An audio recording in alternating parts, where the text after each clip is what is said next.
Hello, everyone. My name is JD Calderon, and this is Indy Comics Explained. Yet again, I brought on another fantastic group of independent comic book creators. So please hit like, hit subscribe, share out the video, let everybody know we're here. And without further ado, we got this guy. This guy right here. What's up, everybody? I'm JD Rosario from Unstoppable Comics. Been making books since 2008. Hanging out with this guy over here to my side for a couple years, talking to a bunch of talented indie comic book creators on a nearly weekly basis about what they're doing and what they can share with others who are trying to do the same thing. Yep. And let me tell you something, everybody. Just this last, what was it? Thursday, Wednesday night, right? Yeah. I was at Jay's place. Okay. Fantastic. Great host. Yeah. Wonderful food. Yeah. Beautiful people. Yeah. Got to touch Galactus. Was incredible. Yeah. That's it. That's it. Well, you expecting me to say something bad, weren't you? No, you saw the action figures. You saw the first hand up close. That was huge. They were nice. Right? They were nice. The prototypes that rarely people get to see. Come on, bro. That's big. I even got to take one home with me. Son of a mother flower. Tell you, it's Puerto Rico. You got to watch us. Yeah. No, I didn't. Not this time. I was tempted though. And now you're gonna watch this show, and Jay is just his eyes are gonna be like, "What did he take? What do you think? They already are." I looked to the stash, and I'm like, "How many boxes are there? How many boxes are there?" Listen, I knew there was a reason why he hugged me as hard as he did. You know, when I was leaving, he's pat down. No, I tossed you, bro. Is that a GI Joe in your pocket, or are you just happy to leave? Yeah, exactly. When I gave him the cards, he was like, "I'll just put them in my pockets." Like you had more than one. Come on, bro. Hey, listen, man. You gotta get. You show up to enjoy. You gotta get what you can get. Right. All right. Let's bring on the guests, as we say. So, Ralph, please introduce yourself. Hey, what's up, guys? Ralph Madrigal from Starcross Comics, creator of Atreidian Justice. And keep away from my Black Adam, JD Calderon. Let me taking my figures. My boy Black Adam. I'll be honest with you, Black Adam is safe. Oh, come on. Black Adam is safe. Now, if you had like a Grendel figure, then you might be in trouble. Okay. There you go. Don't worry. Alfred, how you doing? Please introduce yourself.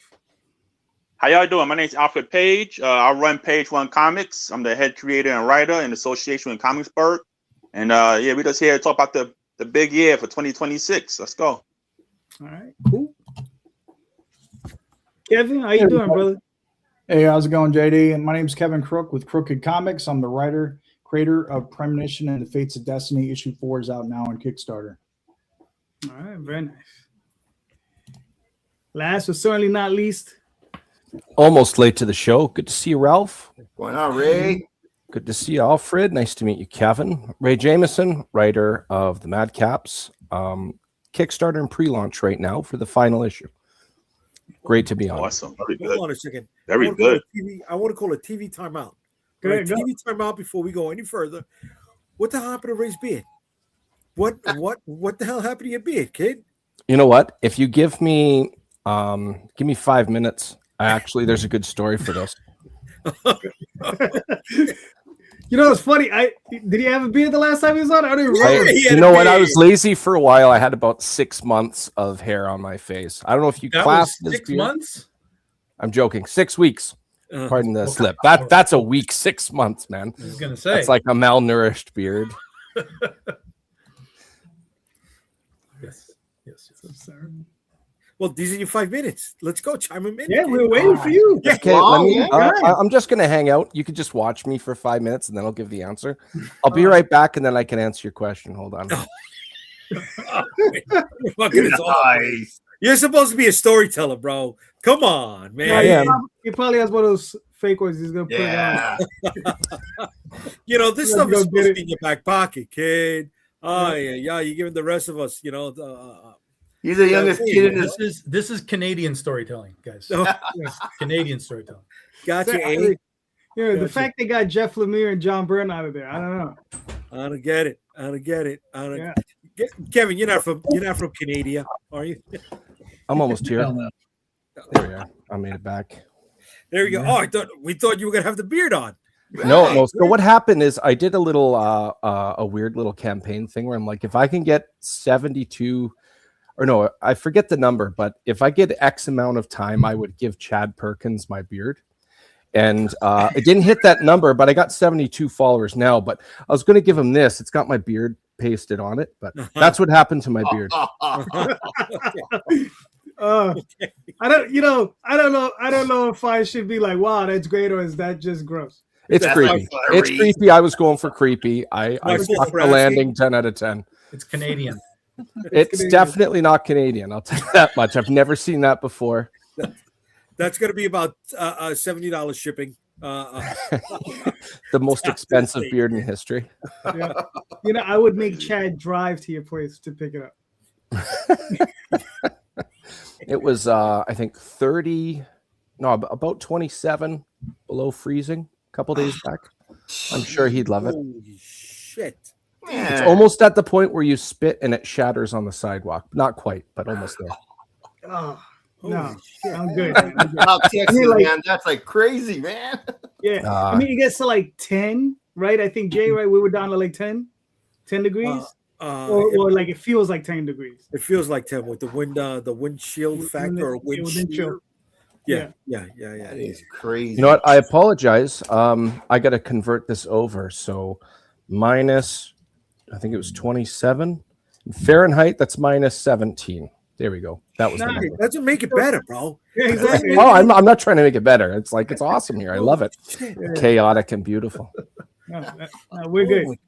Okay. I'll All right. keep it. That's fine. All right, gentlemen, we're in 2026. Here's the show question. All right. What do you plan on accomplishing this year? Right? What do you plan on accomplishing? And, we started the right spot. Ray, you're in the hot seat. Okay. Well, In last, question first.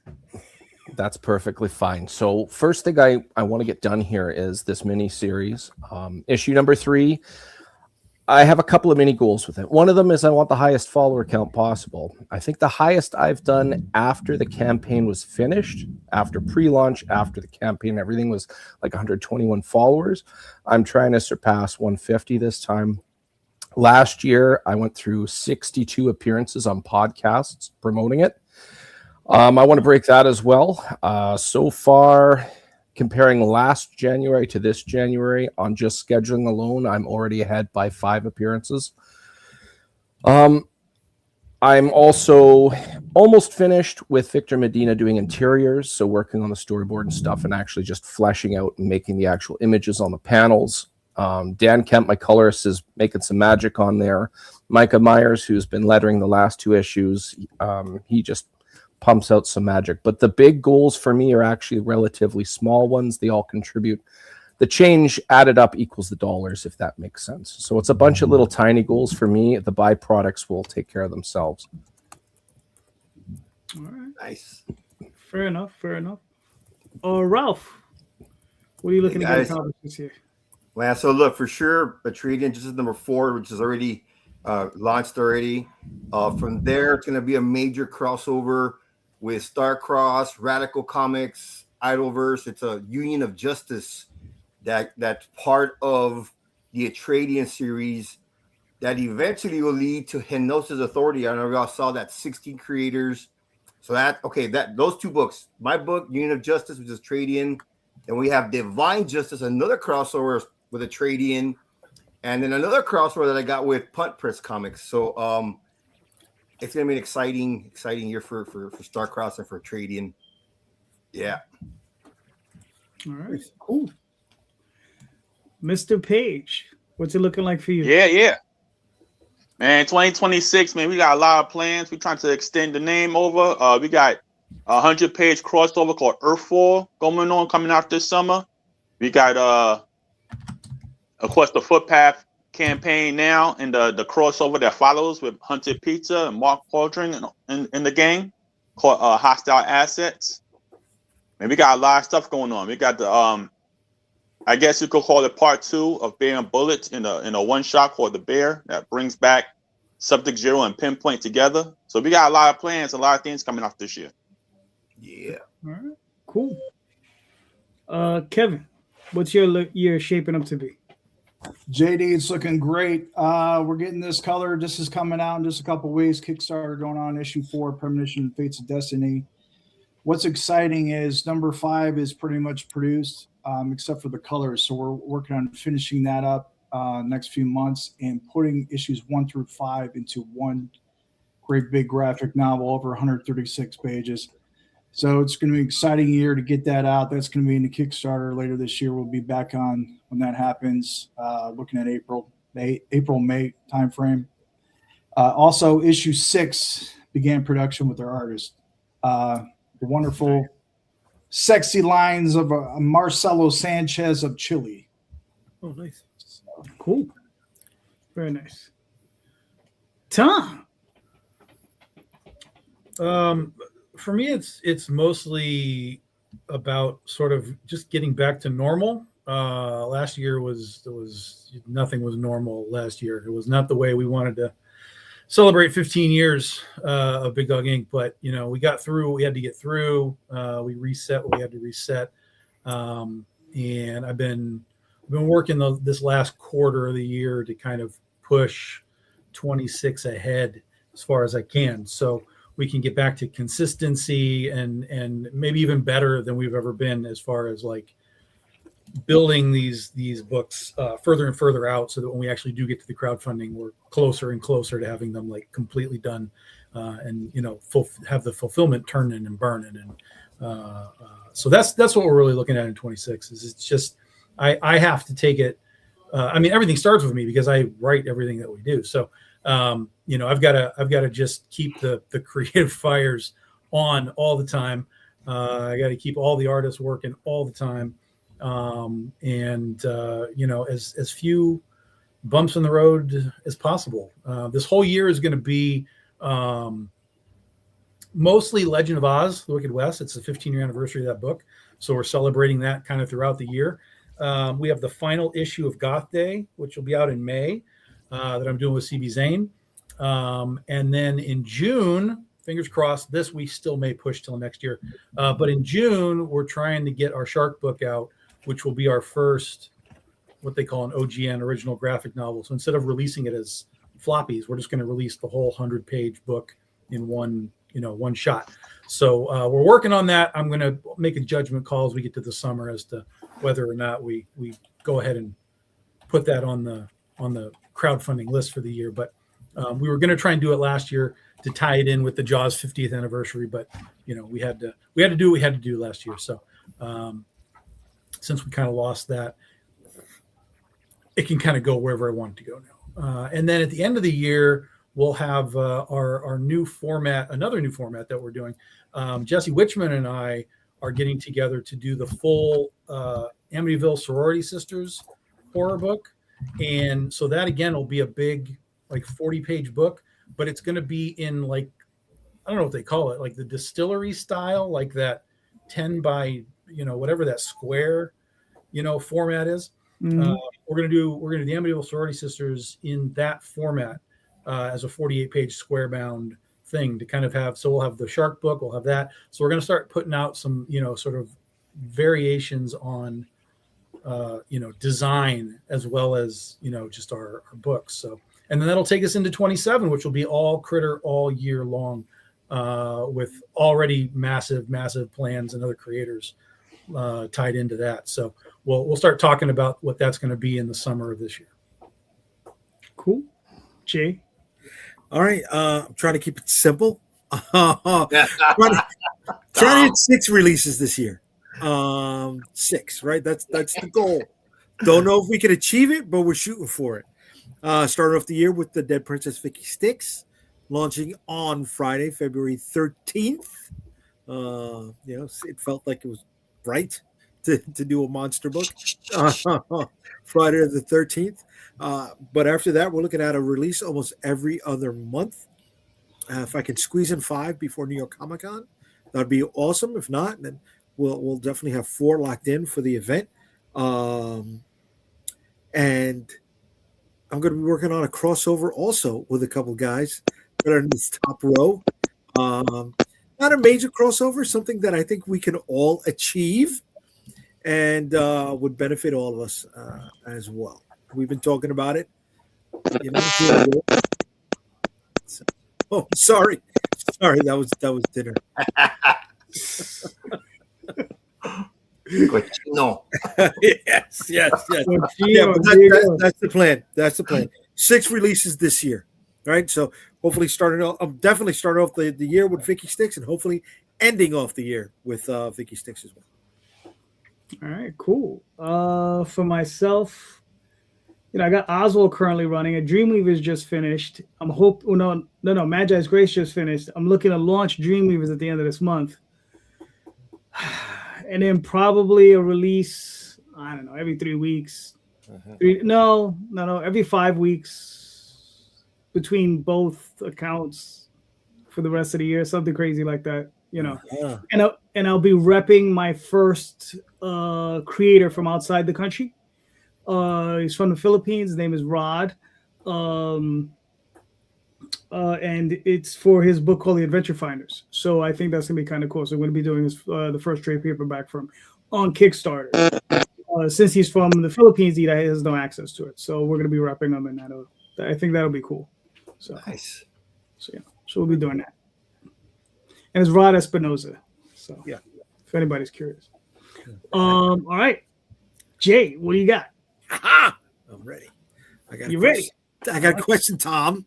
But all right, based on what everybody's saying, right? We're all seasoned here. We got a couple books under our belts. But how far in advance are you guys planning? Right? Not just what's getting worked on, but if you put together a schedule on when you need to have this script ready, when you need to have these pencils ready, X, Y, and Z. How far are you planning? 2, 3, 5, 10 years in advance, right? Like really, not wishful planning. How much do you have like on the schedule, and how far into the future is it going? Okay, cool. Ralph, you're up. Okay, man. So I have issues 1 through 8 scripted already, right? Thank God. Full scripts. Out of those 8, there's like 3 crossovers that are fully scripted as well, right? So issue 4 is out. The Union of Justice crossover. I'll probably start working on the art maybe sometime in February for maybe a May release. I'm hoping for May. It's tougher for me working full time at work. At the sheriff's office, and I'm in a new position, so it's a little more stressful to come back home and start working with. So I work with, of course, I can't draw for crap, but I can write, right? So my artist, my colorist, my letterer, which are all amazing guys. 2 of them from the Philippines, and then Joe Spicer out of Starcross, who really helps me a lot as well. My mentor type, but it's difficult when you're saying about the preparation for all these books and for what I have for 2027 and 2028, right? They're scripted. They're already the also big thing we have is with Hypnosis Authority. That's going to be a major crossover probably for 2027. But the hardest part is that, man, trying to make sure I get all the inks done, the colors done, the lettering done. I try to have every single book ready to rock before the Kickstarter is over. I think that should be the right thing we should all do, and having rewards and all that ready to rock. So I've been learning a lot the last 2.5 years that I've been doing this. I've asked a lot of questions. I've learned and I've gotten smarter and wiser with what I do, how much money I spend. It's tougher, man. Man, it's expensive.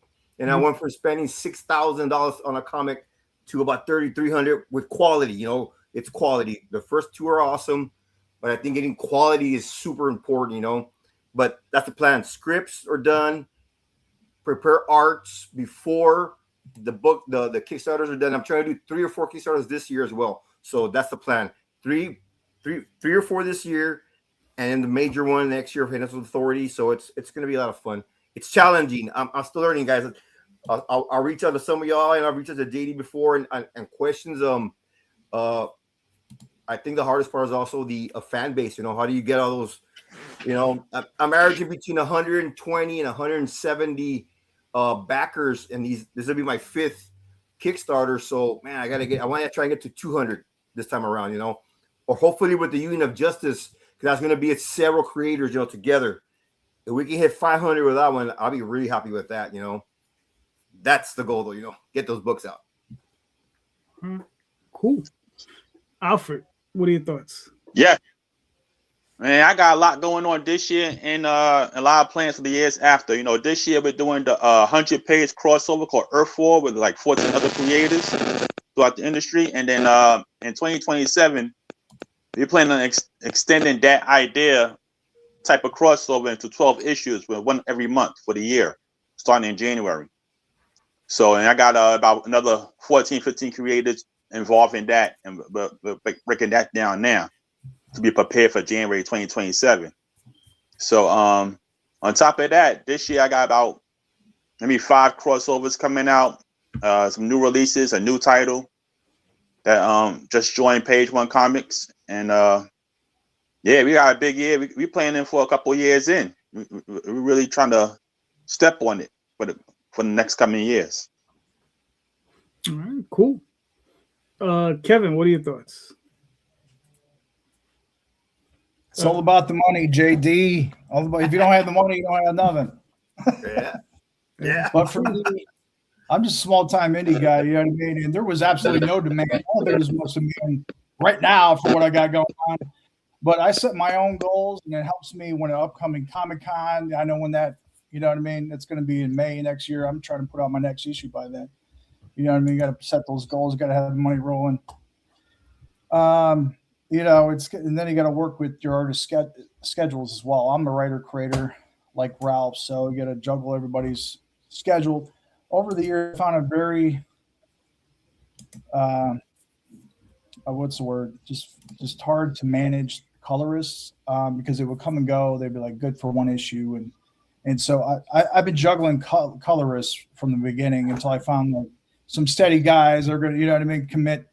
And so it just narrowing it down to 1 or 2 and not 3 or 4. So, you know, that's always challenging, but let's see. As far as Kickstarter, yeah. So obviously you got to plan your Kickstarter ahead of time and have that book near completion because that only runs 2 months, as you all know. So, one hiccup I found with the Kickstarter, you know, and then try to, you know, promising when you're going to send something out, you have to take into account the 2 weeks of funding that you're waiting for those funds to come in before you're going to be sending this out. You're also looking at printing timeframes. And so you got to factor all that in when you're going to be shipping that out. And so, you know, for the most part, it's smooth sailing, you know what I mean? So incredibly, I've been able to put out 4 books this year as a newcomer on the scene, and we're putting high quality products out. I'm spending like $9,000 a year, $100 a page on my, you know, with my artists, you know, putting out 24-page issues and everything. So I'm putting that high quality out there in anticipation of being published, because otherwise all this is self-funded, and I get just a little bit from Kickstarter promotions because I really don't have a large fan base. And I'm like a one-man band here, like, you know what I mean? And trying to do all the promotion and everything along with the creator, you know, and the marketing. And I'm out doing Comic-Cons and vendor tables. And so it's hard to get those followers as a newcomer, but I just want to say thank you to all the Kickstarter fans and all the support there for anybody who's watching, and all the people I meet at the Comic-Cons. It's just been an amazing experience. Yeah. All right, cool. Awesome. Very good. Very good. Yeah, let me tell you, Kevin, that's a good looking book, man. Because you sent me some copies, and you know, those are some really, really nice looking books. You know, I haven't had the chance to sit down and read them, but I had the time to at least take a quick look. And I'm selling them digitally on my website, Crooked Comics, as well. So you could just, it's a, you know, $6 download, and like you get it right there in front of you immediately. So I got issue 1 through 4 right now. So yeah, it's just exciting because I'll be putting the 5 together for graphic novel. So that was my main goal. You know, kind of those goals shift as you get to the goalpost. You know, because I didn't know how many issues it would take to get to a graphic novel, maybe 4, Now I know it's 5 because the first 5 complete the first full arc of the story. So it's going to be one hell of a book. So I'm excited for that to come out next year. I will read them. DM or Ray, what's up? What do you got? You're muted. There we go. Nice. I just want to piggyback on what Kevin's been saying there. I've been kind of in the same boat. I haven't been able to produce as many comics as you quite as quickly, but I did put my money where my mouth was. I had everything lined up front, and anything in regards to Kickstarter for backers, I was not relying on their money. I wanted to give them something awesome. A little bit of hindsight, I've been very fortunate that once this miniseries is done, it is going to front double biceps for Jeremy Lundgren. Once this miniseries is done, it's going out to distribution. I'm flattered. It's going to be one collection. I don't know. It's less than 70 pages, so I don't want to be calling this thing a graphic novel. I don't know, maybe a volume, if you will, or something to that effect, a collection. But one of the main reasons, if not the largest reason why it's a chance has been taken on me for going out to distribution with Filbo Publishing is, like I said, just like you did, Kevin, you put your money where your mouth was. And, this is a thing I'm buying in. I think it's awesome. And me doing this all up front is showing that I actually believe in this. And hopefully you'll take a chance on me too. And that's the long and short of it. All right, cool. Tom. So I have planned all the way through 28 at this point. And really we're already planning 2020, which will be our 20th anniversary, which is ridiculous. 2030, which will be our 20-year anniversary. So we're not completely solidified that far out, but through 2028 is we know 90% of what it's going to be. So right now it's about working through this year, getting the scripts ahead and basically done for the year by the summer, so that when we get to the summer, it's all scripting for 27, and and then the cycle kind of keeps going. That way you can stay ahead of your artists and all of your art teams, and they can just be working consistently like all the way through. So that kind of goes back to the goals for the year, is just keep the creative for me burning and going, so that we can keep everybody working. So 2026 is Oz. 2027 is mostly Critter. 2028 we're back to Ursa Minor. We have Scheherazade on the docket to get back to. 2020 will be 2030 will be the 20th anniversary. So again, back to Critter, Penny for Your Soul. The whole company 20 years old at that point. So but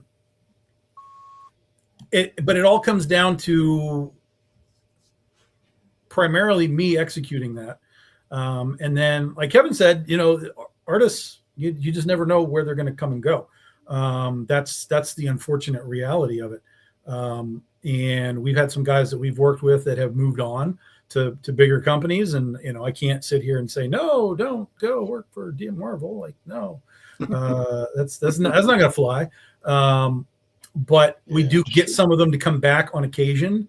They'll do some covers for us or short stories or whatever, but they have moved from where we are to these larger places. Okay, well, then we'll continue to be the minor leagues for these guys, and I'll find new people, which I did.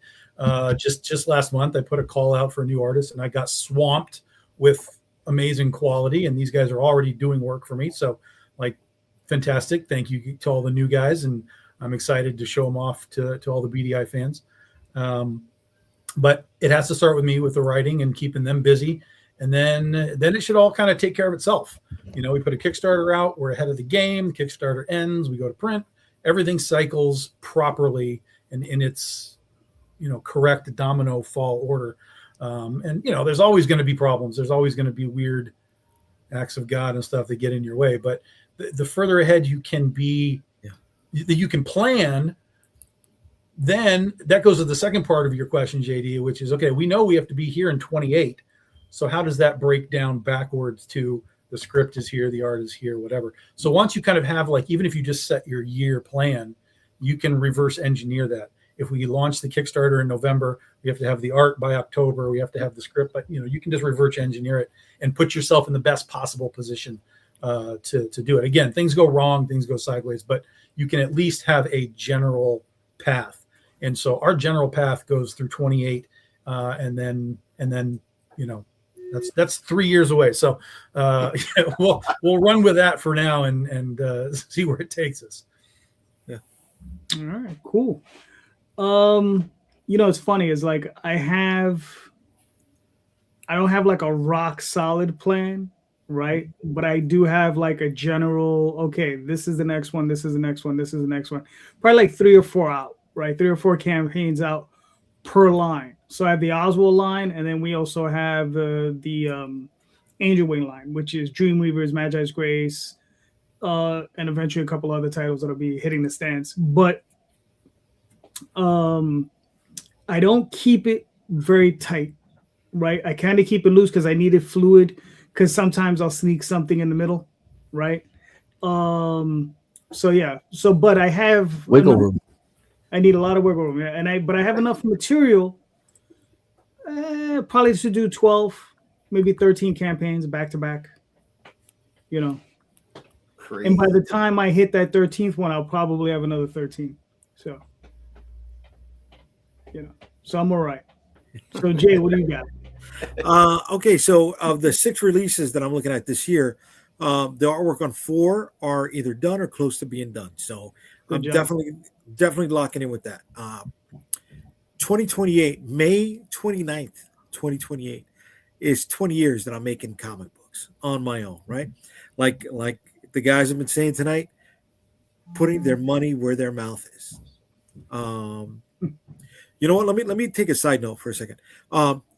Guys, don't feel bad or ashamed that this thing's expensive. All right, you guys are like, this is costing me this much. I've only got this many issues. Fuck it, if you got out one, way to be. You're ahead of the curve for a lot of people that are trying to do this. So don't feel bad about that at all. All right, and you know what? Even if you couldn't release that one because you hit a speed bump, life happened. Got it in the can and you're ready to go. So don't feel bad about it. All right, please. That bothers me because this is a lot of fucking hard work. And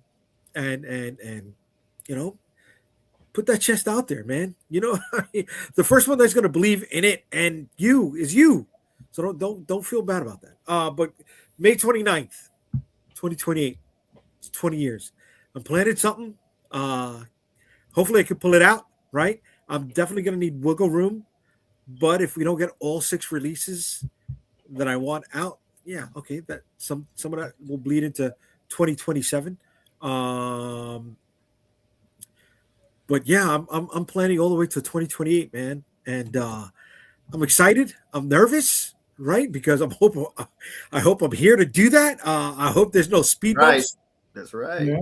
That get in the way, right? Because this year was filled with the biggest fucking speed bump of my life, and I hope I can knock that shit out. All right, cool. But yeah, I mean, to your point, Right. yeah. I mean, be very proud of the fact that you can put out any books. There's a lot of people that want to do this and can't. Yeah, right. Yeah. It's a very true. Very expensive, endeavor we're going through. Very true. All right. So I don't know. Well, I don't even have one for this, but here we go. Bam. The segue game, bro. This is how you start 26. We're all screwed. This is it. Sorry, guys.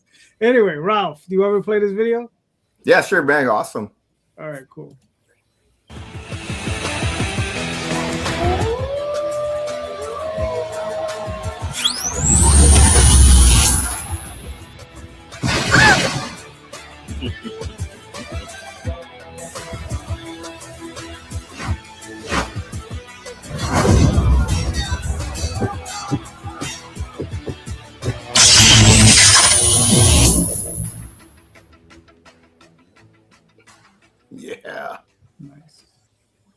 Yeah, I thought that came out great. Yeah. All right. So Ralph, Very good. Very good. If anybody hasn't seen anything on Trading Injustice, I do have a review of the first one. I'm mixing up with somebody else. Yeah, the first issue. I'll send you the link, JD, if you want to attach it anywhere. Okay. I got to look it up here while everybody else is talking. Yeah, that's going to be issue 4 is called The Secret. If issue 1, issue 2, they kill one of Atreides' buddies. Of course, you know the antagonist is Father Evil, who is basically the father of all evil in the Omniverse, and Atreides justice is powered by the Sword of Justice, which is the primordial living embodiment of justice, right? So in issue 2, one of Atreides' buddies gets killed, DJ, mysteriously. Usually the Sword of Justice can pick up on that, but they're going to figure out, oh man, Father Evil must be here because they're blocking our power. So issue 3, we find out who it is, but Atreides doesn't know yet because their powers are still kind of jammed up. And now issue 4 is a secret where they find out who it is. I don't want to spoil it for anybody, but you can see it's his son Limestone. So so if you don't know this, when the Sword of Justice baptizes you with its energy, or Atreidian, you're cleansed of your sin, right? And you're cleansed of your worldly temptations, right? So if you don't get tempted by women anymore, drugs or alcohol, because now you're powered by the Sword of Justice. But you can be tempted by that chicken with the red outfit, that girl right there. Her name's Cancer. She is as old as evil, as Father Evil. She is basically a living disease witch with the power of temptation. So if you're an SOJ Knight, she can still possess you. She might not be able to take you over completely, but she can make you do things you probably wouldn't normally do. So this is where it goes into that. It goes into this story of figuring out who killed his buddy, Father Evil. They capture Cancer. Father Evil wants to go get his chick back, so he's gonna do everything he can to go get her. So and then it leads up to Father Evil's son coming into the play, who is called Dark Kills because he is the one who kills in the dark. It's an exciting book, which is leading up to, oh man, so many more things. All right, cool. So this is issue 4 of a how many issue series? Or at least the arc. It's going to be 8 issues, and in those 8 issues there will be about 5 crossovers. Because remember, so from the beginning, guys, Atreidian justice is connected to the energies of justice across the Omniverse, every universe, multiverse, timeline. They can time travel, and they're connected to the energies of justice of every hero in these universes. So Atreidian is going to need help in issues 6, 7, and 8. So issue 4, this one, we're going to see a part where he's telling this girl, "Hey man, I need to go out and look for some guys to help us out with these battles that are coming up." So that's going to lead to these amazing crossovers, man. He's going to go out there and he's going to meet guys from Radical Comics, All Star, Idolverse, which is Jupiter Man. A lot of guys from Starcross Comics. It also leads to other Punt Press Comics, Nigel, Flood, and one of his characters, and then Divine Justice. All these books are intertwined that lead up to all these heroes helping them out in issues 6, 7, and 8. So they're gonna keep, not only are these crossovers gonna happen, but in 6, 7, and 8, some of these superheroes from different universes are going to help with what Atreidian is going to be the trial he's going to be going through. So that's the future for us, man. All right. Very nice. Very good. I just wanted to show you this because you sent me this piece earlier. Let's see, what was this? So is this part of your? Yeah, that's going to be the Union of Justice. So it's out of issue 4. Is going to shoot to this. Man, this is the first time I've shown this. James Nguyen from Starcross, who does Alpha Red, is an awesome artist. Awesome. And yeah, those are going to be the first major crossover of Union of Atreidian. By this time, There's another crossover that I have a small one with All Star, which is Radical Comics. You know, the guy with the white star in the middle. He's already met this guy, so that's scripted, ready to go. But that's going to be on Ronnie Creates, you know, for Radical Comics to put that out. And it's going to lead to this. You know, you have the Eternals, Starstruck, Red Talon, Alpha Red, and a trade-in from Starcross, and then All Star from Madrigal, and Jupiter Man, the guy on the top from Idolverse. So that's that'll be probably April or May of this year. Very cool. Yeah, it's exciting. These, you know, thanks to you guys and all the guys that I've met over the years, these collaborating with so many amazing creators. You know, I haven't, you know, to this date, I haven't bought a single commercial comic. It's all been indie stuff. I'm out of it, man. I don't even know what's going on with the commercial stuff. I'm so amazed by how many amazing creators is out there, and how much we put into, and how much work and sweat we put into these comics. You know, and some of us have full-time jobs. You know, it's a little more difficult when we have that full-time job and you got that sheriff. It works by, you know, dealing with the sheriff and the bosses. You know, but thanks to all my fans out there and all the other people that I've met over the years. You know, you guys are amazing people, honestly. All right, cool. So was it your 42 backers? How many days you got left? 28. Yeah. All right, so you got plenty of time. You good? Yeah. God's grace. There you go. You'll be fine. You'll be fine. Thank the Lord, yes, sir. There you go. And then Paige. Yes. All righty. So you're currently at Filbo. You sent me this and a few other things. I'll scroll through them. Yes, that's right. I signed up with Filbo for January 2026. We got 2 releases coming out. Nice. We got 2 releases coming out. This one right here is the Blowtorch Gold Foil limited cover. It's a Nito Diaz cover. This cover is actually a sellout at a convention, and the demand it's just in demand. So you got this from Nito? This must be a little while back. I think he's exclusive to Marvel now, if I remember correctly. Yeah, I just tried. That is correct. Wow, that is correct. Wow. This is from Nito Diaz before he got picked up from Marvel, and this is a reprint. But this cover is so big at conventions that we decided to make it available in stores through Filbo distribution. So, nice. So yeah, so if you interested, and it comes as a gold foil. It doesn't come as a standard cover. It's coming as a gold foil cover. Wow. So look out for that. And this one is the crossover from 2025 called Bear and Bullets. The idea with 615 Comics and Advent Comics.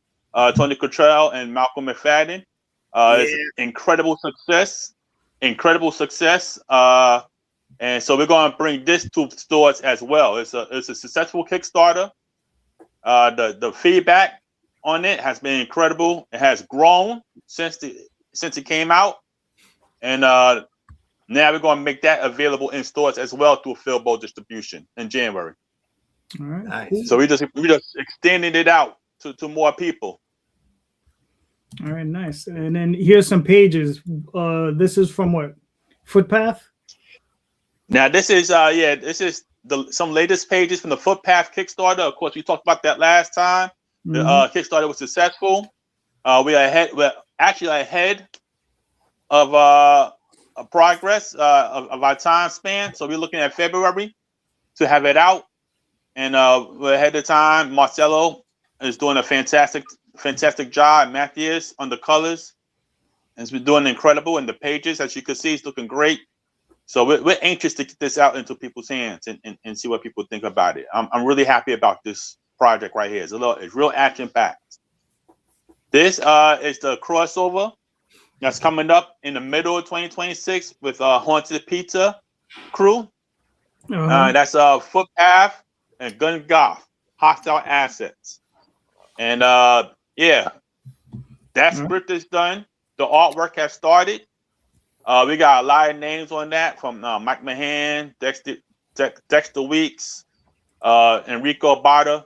We got a lot of names attached to this project, a lot of covers, and I'm telling you, it's looking incredible. Edson Isles is the artist on the interior, and it's looking incredible. We're already about 10 pages in, and Yeah, it's fantastic. I can't wait to get this out. And this leads into a bigger crossover after this with Page One Comics and Haunted Pizza.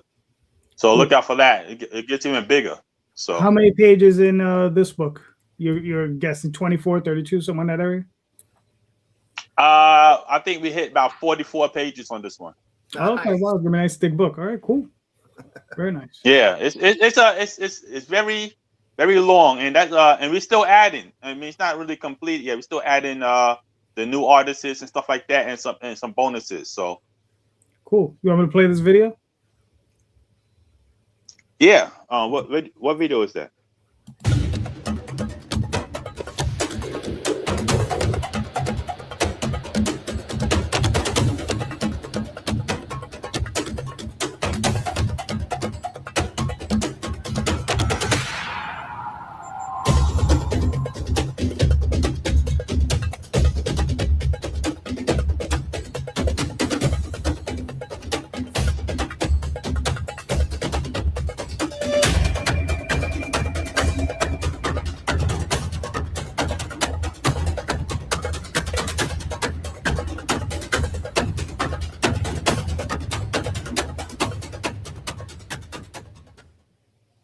Yeah. And also want to give a shout out. Also want to give a shout out to Jonathan Hendrick, my collaborator on this project as far as the writing, and he presented the Kickstarter, and he did a fantastic job, and it's been incredible. And I thank him for the energy and the talent he put into it. It really worked out. All right, cool. What's this one? This is Blowtorch Bad Roads 1 and 2. Actually won 3 awards for best lettering, best story, and it was fantastic. It's a 2-part storyline, and we'll be bringing that back in a trade paperback in 2026 as well. All right, cool. There's no sound to it. Then a man walked through the door. You might jump to conclusions. I'm just here for gas. Huh? Hey! Those guys just stole my car. Do you know them? Look, I don't get involved in stuff like this. You can use the payphone to call the cops. I don't need the cops. I asked if you knew them. They're coming here from time to time looking for booze and cigarettes. Pair of punks. I need details. I can track my car. I just need to know where to find them. There's a farm about 3 miles west of here. Some bad folks call that place their own. Those punks included. That's where you'll find your car. You watch yourself out there. You don't want to mess with the wrong people. No, you don't.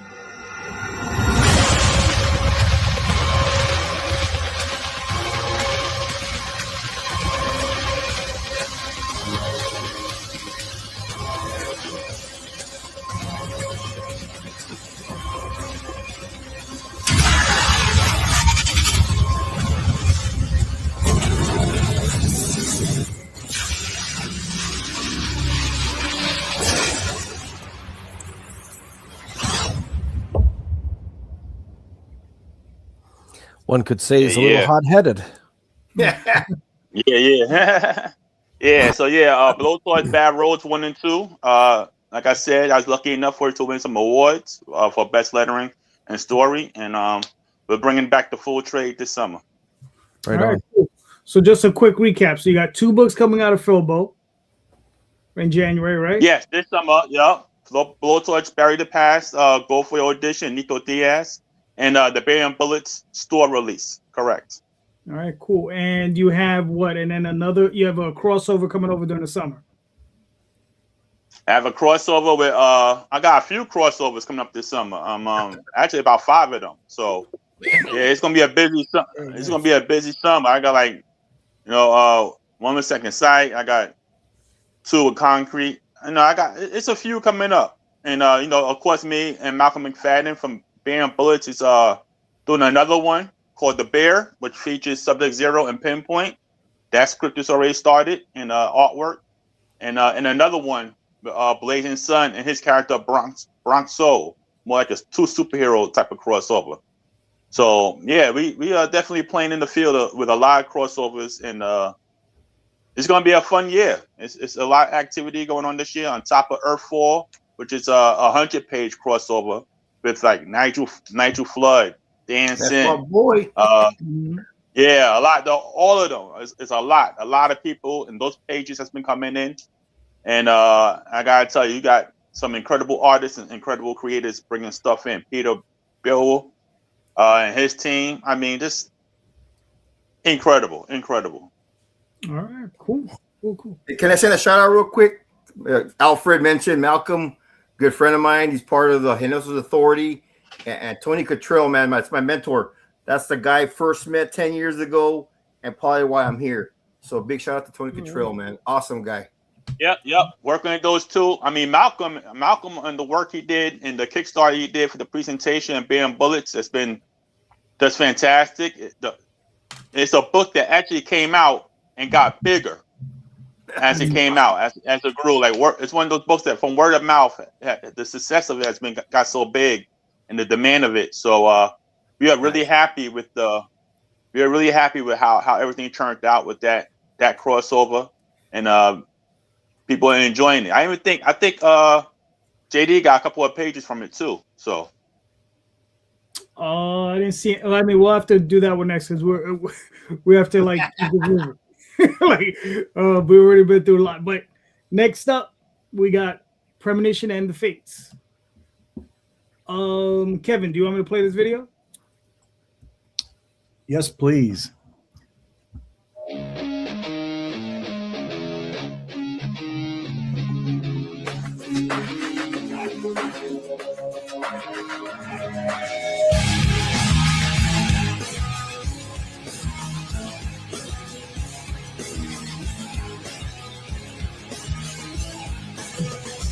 I cannot do this anymore. Saying everything I said before. All these words, they make no sense. I find bliss in ignorance. Less I hear, the less you say. You'll find that out anyway. Just like before. Everything you say to me. What's that word today? And I'm about to play. I like the music. Right on. All right, guys. So Premonition and the Fates of Destiny is a cosmic fantasy of epic proportions sprinkled with a mix of Norse, Greek, and Roman mythology. I first introduced well-known mythological characters before introducing my own original ones, as well as lesser-known mythological gods. It is a time beyond Ragnarok. God is dead. Chaos, the child of darkness, is set loose upon the cosmos to destroy at will, along with his evil henchmen manifest. The gods fall in a hopeless battle against evil. With heaven and hell out of balance, Hades spills out onto earth. Desperate to save all that is, the Fates, the Norns, the Moirai, the Parkai, in ancient mythology, or the Fates of Destiny, as I call them, bestow their combined powers of premonition upon our unsuspecting hero to help bring the universe into balance. Throughout time, they have summoned this power during the darkest times in the cosmos. The Yogin, or Premonition Pi, is the latest incarnation of premonition that spans from Alpha to Omega, or from the beginning until the end of the cosmos. So this is the fourth issue of that, right after he gets his powers. See, scroll down a little bit there. Kind of shows you some of the art going on. So I'm introducing Hades. So there's a lot going on here, but this is right after he gets his power from book 3. Like I said, hell is spilling out upon Hades, upon Earth. And so this is what you see, some like the hellhounds coming out. Nice. And so at some point they gotta go to the gates of Hades and confront everything, the dead that's being unleashed upon the earth here. Then I have a segment where you see the psychic that's helping him out, where he's crashing at, reads his fortune and everything. So it goes over some of the information there. And these are some of the cards and things of his past life that's being revealed here. Because, he just got his power. He's still learning to use his powers and everything. So she kind of helps discover who he is along with other people along the way. The Fates of Destiny help train him and everything in preparation of a flare that's on the way to knock out Earth. So, like I said, there's a lot going on here. This is the middle of the story in issue 4, but you can see some of the art. It's all hand-drawn art. We got phenomenal art from Marcelo Sanchez, well-known colorist Vittorio Astone from Italy. So we got some amazing talent brought together here, along with my amazing story. So check it out, guys. All right, cool. So now this is the 4th issue. Like, is this? You just said the 5th issue makes this first arc. How many arcs are you seeing in the story? What's that? This is the 5th issue makes. You said makes 1 arc. So beyond that, how many more arcs do you see coming out to complete the story? 2 other ones. So I'm looking at 15 issues. So here we go. And so because we hit a milestone, here's some of the art from the 5th issue here. If you go up, you'll see the 5th issue.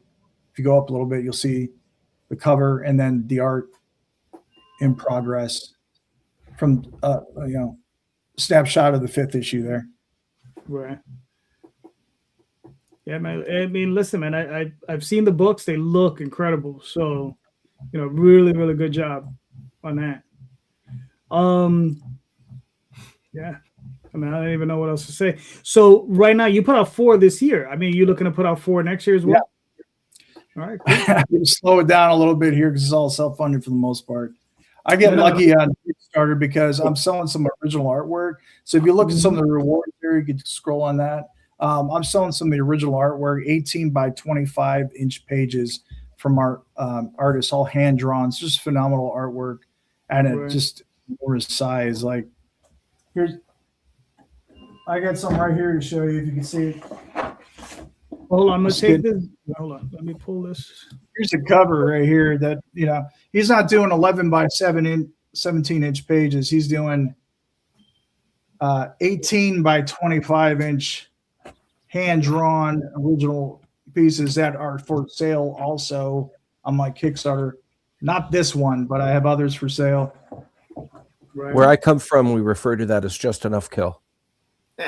What's that? I'll show you. Those are awesome. Pages.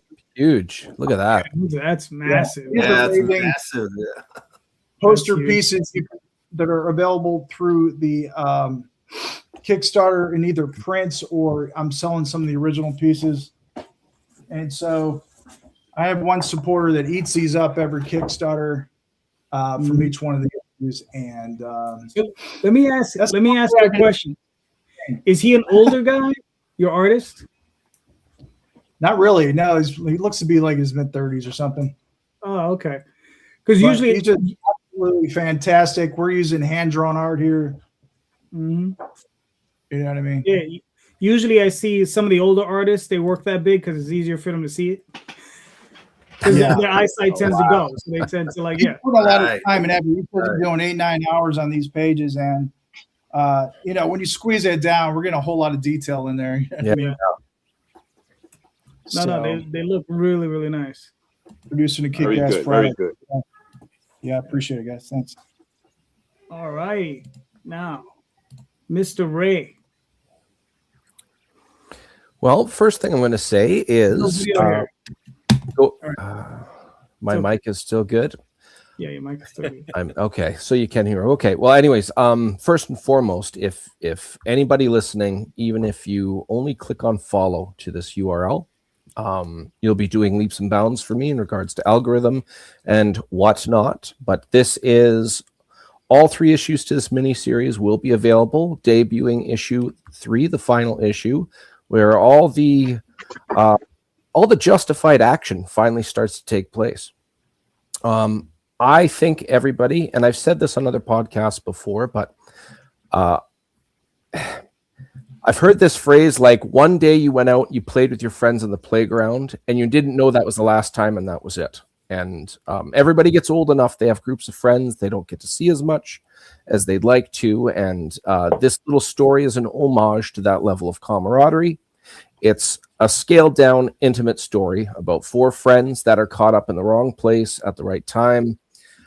There's a little bit of a, almost, if you will, dare I say, a Scooby-Doo mystery involving a fictional drug, which may be the source of an undead outbreak. I have a couple of covers. I'm going to share my screen here.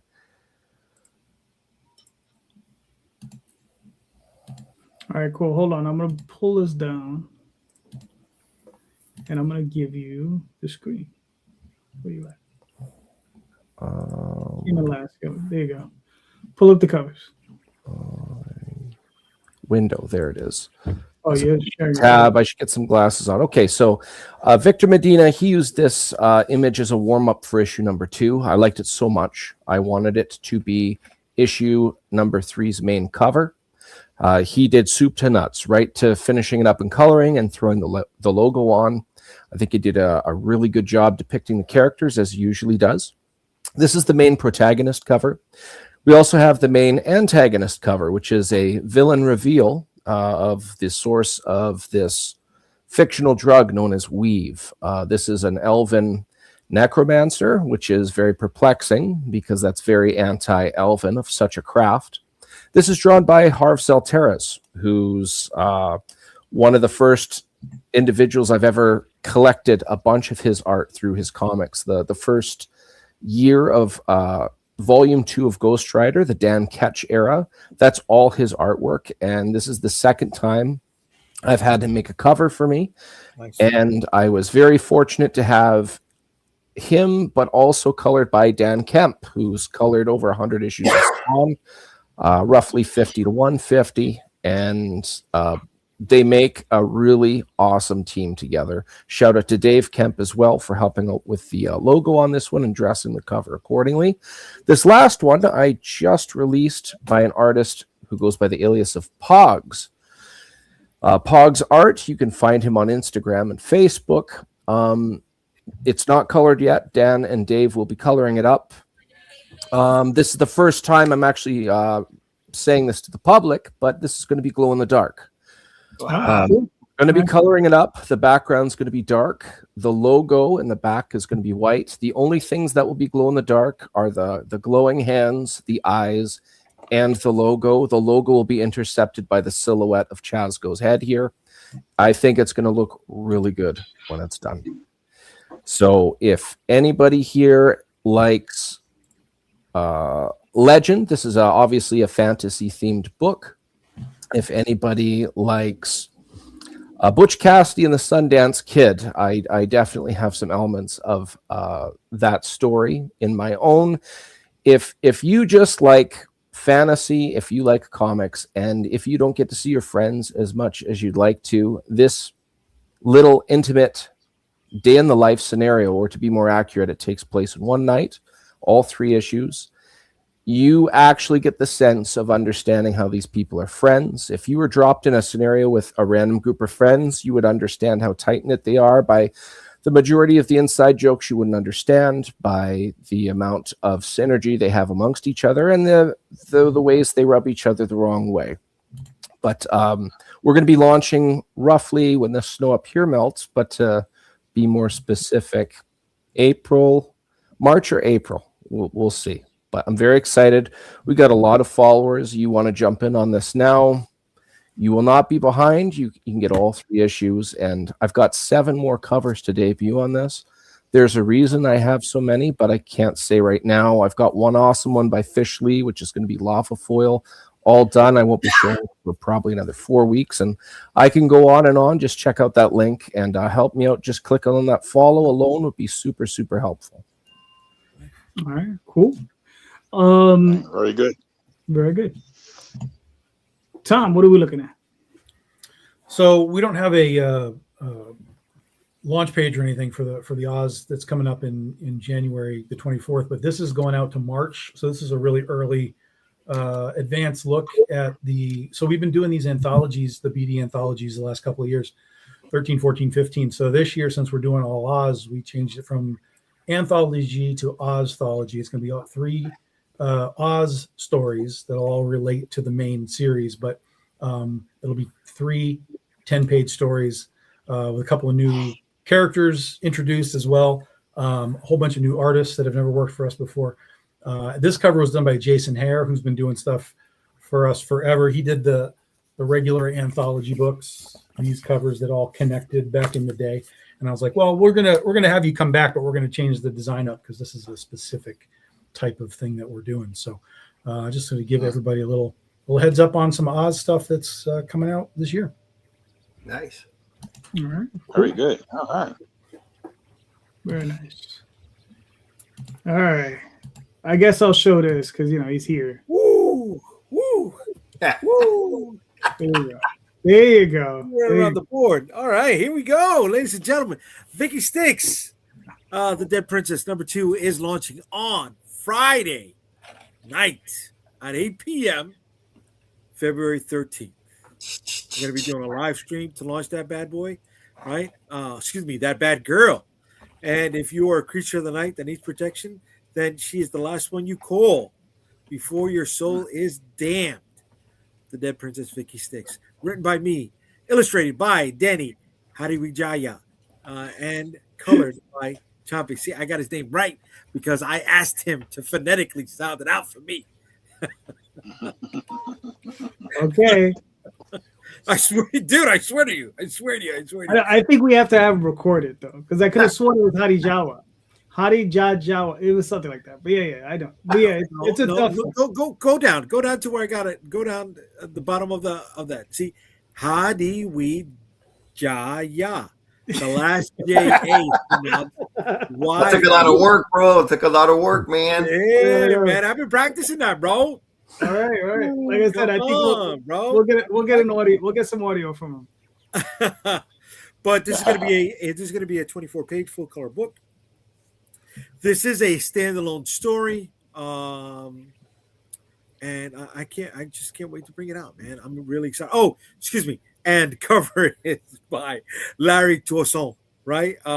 Based on Tom's pronunciation of his last. But I'm looking forward to it. We dropped issue 0, the prequel, back in October, so that did very well for us at New York Comic Con, and we're continuing with this, and she's moving up.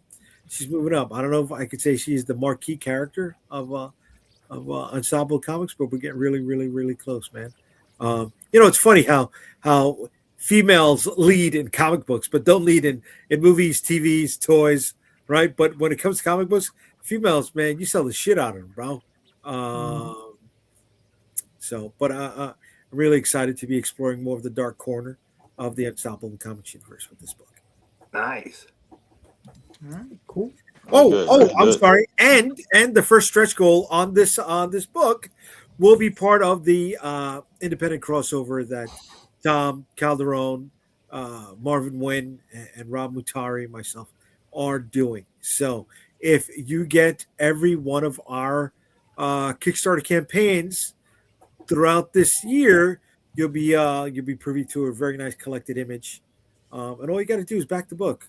You don't got to do anything extra than what you normally do. Just join our campaigns and be treated to a little something extra. All right. Very nice. Very nice. Very nice. All right, cool. Let's see real quick. I will pop up my campaign. I got another 3 days left with the Oswald Chronicles. So here we are, got another 3 days. This is a story of Oswald. What my IC I cannot tell. This is issues 1 through 5. So this is the entire story in one shot. If anybody wants to pick up all 5 issues, they're all there. This is the story of when Oswald he's trapped in another dimension, and he tells the story of when he first fell in love with his wife. So that's the story that's going on there. So I also have a review for that book up. Yes, I believe. You've got the link for that, I assume? Yeah. I'll be honest, I don't have it ready. I almost do. 30 seconds and I'll have it. All right. But this is actually pretty cool. So this is going, I got another 3 days. So if you want to jump on, now's the time. So thank you very much. All right. So there we go. Yeah, if you can share it, but while you're pulling that up, Tom, you're up. Okay. So this is going to be a little weird. There's context with this. The basic question is, does story matter? That's the basic question. Not to you, because we all know our stories matter to us. Like that's not the question.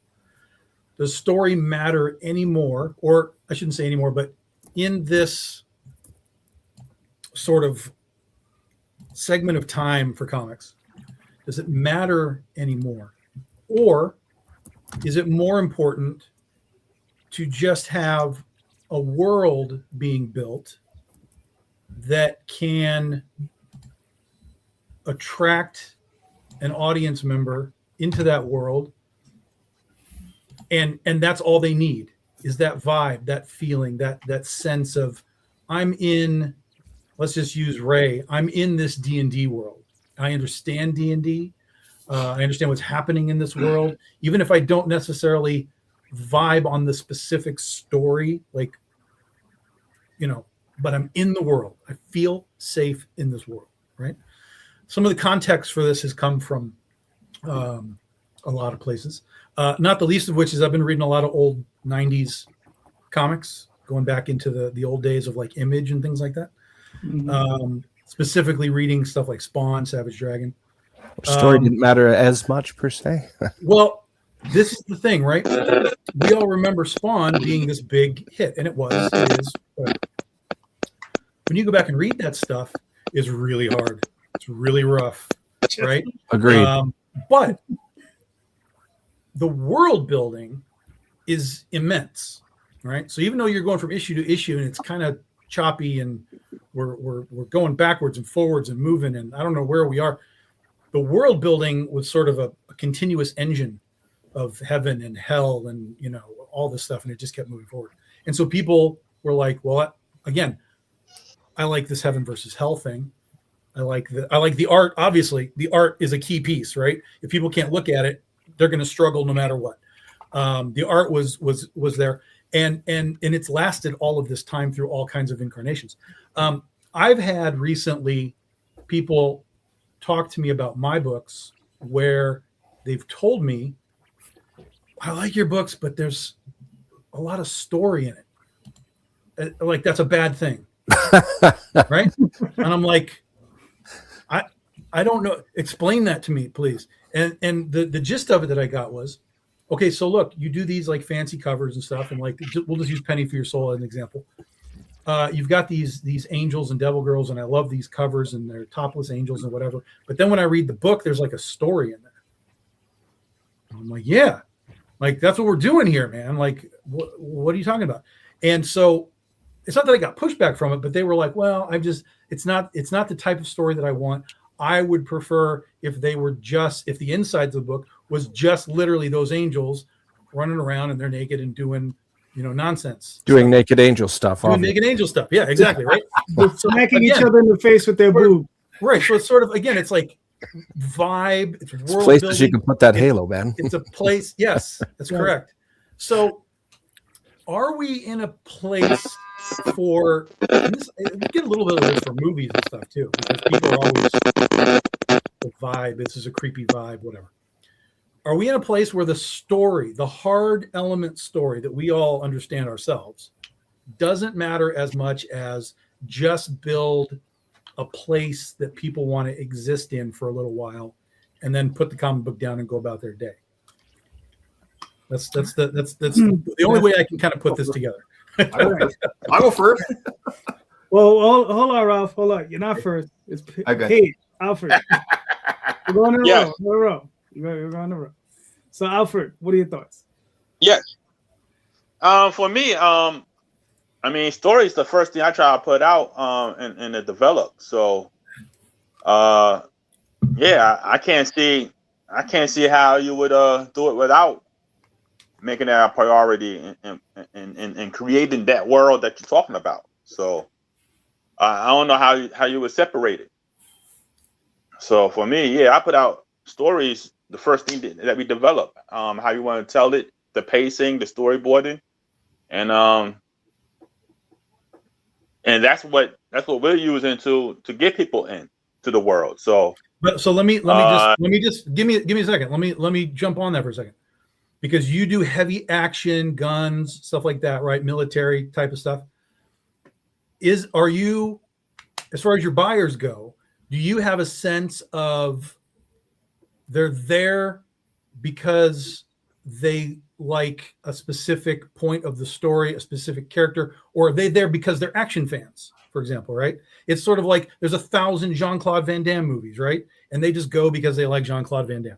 So are your buyers, do you have a sense, and maybe you do, maybe you don't, do you have a sense of maybe you have just attracted that action fan, right? And you've created a world for the action fan to be like, I like all of this explosion, I like the guns, I like the thing, but they're not necessarily concerned about whether that guy does right, does wrong, whether he has a girlfriend or, you know what I mean? yeah, I mean, the feedback, I like getting feedback when people talk about the character itself within the story.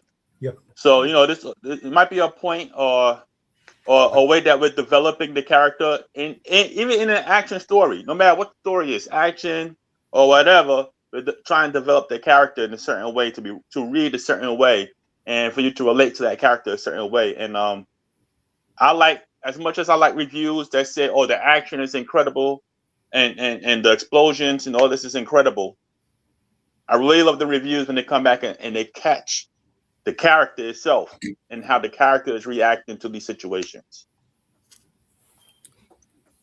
All right. Fair enough. Kevin, what are your thoughts? Oh, you're muted. All right, I'm unmuted. Yeah, they're commingled with the story, the world and the story. However, maybe things can be too wordy at times, and so that's where, as a writer, you got to take a step back and let the action do the talking sometimes. You know what I mean? And so maybe that's what they were speaking about, Tom, when somebody said, I don't know if it's too wordy or whatever, but I think definitely the story is crucial. I think I recently saw something about Stan Lee, and part of his success was bringing that human experience into the comic. You know what I mean? That's what attracted people. That's part of the story. That's what they want to read, to identify with that story in that way. And so, in a sense, I had the same kind of experience in my story. And so I brought that human emotion and experiences of loss. You know what I mean? It's all part of the arc of your story. And so some feedback I got from the Comic-Con, as a vendor, I'll have people just pick it up due to that world of mythology alone, because they're interested in mythology. They don't see too much of that. And that's one reason why I'm doing this as an indie creator, to create an original idea, put out an original story, something new. I'm trying to grasp and create something new. It's never been done. Because I'm sick of the stories that are out there right now. You know what I mean? It's too repetitive. And so just trying to bring something fresh. That's the only reason why I'm doing this. Otherwise, I wouldn't do it. And so let's see what else I got here. Art. And other than that, the art itself can capture people's attention. They might purchase the book because of the art, and then that'll bring them into wanting to know about the story, especially if it's something they never heard about before. But, one of the most fantastic things and feedback I got recently, that, this artwork is completely phenomenal to me, in my opinion. And me as a newcomer, I had some feedback from a coworker. He went through, he's reading all 4 issues. He said the best part about this book wasn't the colors, wasn't the phenomenal art, it was my story. So to hear that from someone for the first time, you know what I mean? Because I don't get too much feedback, but you know what I mean? It's just amazing. You know what I mean? Because like I said, I'm a newcomer. This is my first project. I only started this a couple years ago. I'm a novice writer. Nobody knows who the hell I am. Maybe one day I'll be something. I don't know. I'm taking a chance anyway. You know what I mean? So we're all putting in a lot of effort in the storyline, the editing, the art, and everything. So it's just a combined package. All right. Very good. Very good. Yeah. Very good. Mr. Ray, what are your thoughts? Unmuted. My thoughts are it depends on your target market. So as pointed out, if you've got action junkies, you're giving them what they want, then obviously maybe story should matter, but it's not as critical because of the audience required. Going back, as mentioned already with Spawn, Todd McFarlane, he definitely had a learning curve. He did an old secret trick that Arnold Schwarzenegger did where if he tried something new, Arnold Schwarzenegger, he would try to make it fit his bodybuilding mentality. So if he went into acting, regardless of how good or bad he was, he would treat it hours a day, studying the method and trying to improve himself. Todd McFarlane had that learning curve of, well, I have the best eye candy ever. Nobody wants to really go back and read that as much as they would say Secret Wars from '84 or something to that effect.